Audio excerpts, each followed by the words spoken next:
राज्यामध्ये सध्या नगर परिषद आणि नगरपंचायतीच्या निवडणुकांचे वारे वाहत आहेत। भंडारा जिल्ह्यामध्ये 4 नगर परिषदांसाठी निवडणुकांची रणधुमाळी सुरू आहे। तिथल्या तुमसर नगर परिषदेला बंडखोरीचं ग्रहण लागले आणि त्यामुळे बंडखोरांचं आव्हान कुणाला भारी पडतं हे या निवडणुकीच्या निकालातून समोर येणार आहे।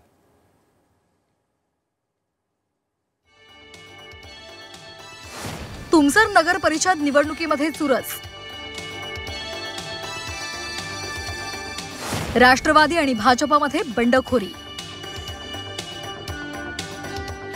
भाजपनं निष्ठावंतांना डावलल्याचा आरोप। तुमसर ही भंडारा जिल्ह्यातली महत्त्वाची नगर परिषद। तुमसर नगर परिषदेमध्ये सर्वच राजकीय पक्ष स्वबळावर निवडणूक लढवत आहेत। मात्र यात बंडखोरी ही झाली आहे। भाजपनं आश्वासन देऊनही आशिष कुकडेंना तिकीट दिलं नाही, म्हणून कुकडेंनी बंडखोरी केली आहे। भाजप निष्ठावंतांना डावलत आहे। पक्षाकडे तिकीट मागितलं तर पैसे विचारले जातात असा आरोप भाजपचे माजी खासदार मधुकर कुकडे यांनी केलाय।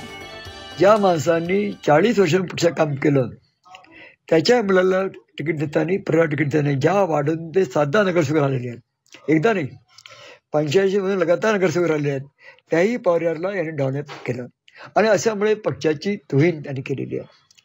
म्हणून 16 तारखेला त्यांनी आम्हाला सांगितलं की राशीला तिकीट देत नाही। आम्ही शांत होतो, पण घरी 300-400 लोक आलेत।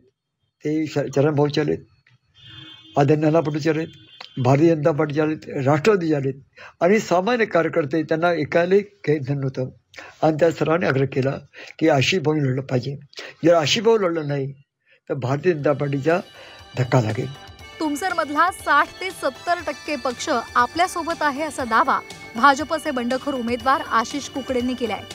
बूथ लेवल पासून मी काम केलेलं आहे। भारतीय जनता पार्टीच्या सुरुवातीच्या काळात जर भिंतीवर भिंती रंगवायचे, चुन्याने लिहायचे, यापासून कामाची सुरुवात केली आहे। पासून मी दऱ्या बसवण्याचे कामही केलं आहे आणि प्रत्येक जी जिम्मेदारी पक्षाने मला दिली, शहरातली असो की ग्रामीण भागातली असो, मी पुन्हा इमाने ते पूर्ण जिम्मेदारी पूर्ण केलेली आहे। काय वाटतंय एवढ्याला तुमचा पक्ष आहे उभा? नक्की माझ्यासोबत जवळपास 60 ते 70% पक्ष उभा आहे आणि त्यांच्या हिमतीवर मी या निवडणुकीमध्ये भाग घेतला आहे। पक्षाच्या अनेक कार्यकर्त्यांनी आणि सामान्य जनतांनी, त्यांना सर्वांना माहित आहे की मी तुमसरात राहणार एक सामान्य कार्यकर्ता आहे। दुसरीकडे भाजपनं माजी नगराध्यक्ष प्रदीप पडोळे यांच्यावर परत विश्वास दाखवत तिकीट दिले।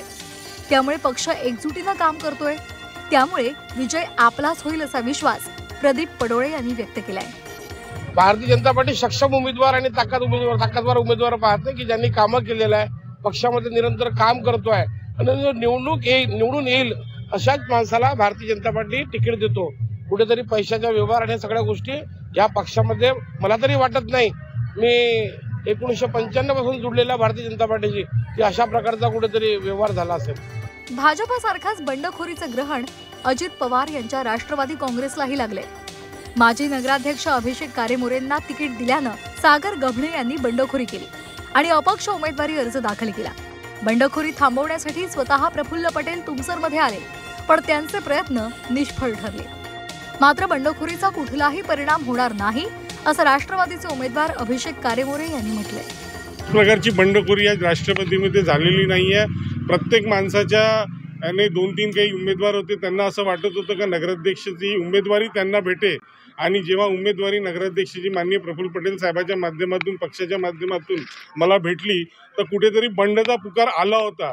पण माननीय आमचे आमदार राजूजी कारेमोरे, माननीय प्रफुल्लभाईजी पटेल, राजेंद्रजी जैन यांनी ही बंडखोरीला कुठेतरी थांबवण्यात आली आणि आज पक्षात कुठल्याही प्रकारची बंडखोरी राष्ट्रवादी पक्षामध्ये दिसत नाही आणि सन्माननीय आमदार राजूजी कारेमोरे हे आमच्यासोबत पूर्ण ताकदीने उभे आहेत। तुमसर नगर परिषदेमध्ये भाजप आणि राष्ट्रवादी काँग्रेसमध्ये बंडखोरी झाली आहे, त्यामुळे निवडणुकीमध्ये मतदार त्या पक्षांच्या उमेदवारांना मतदान करतात की बंडखोरांच्या पदरात मतांचं दान टाकतात हे पाहणं औत्सुक्याचं असेल। प्रवीण तंडेकर, झी 24 तास, भंडारा।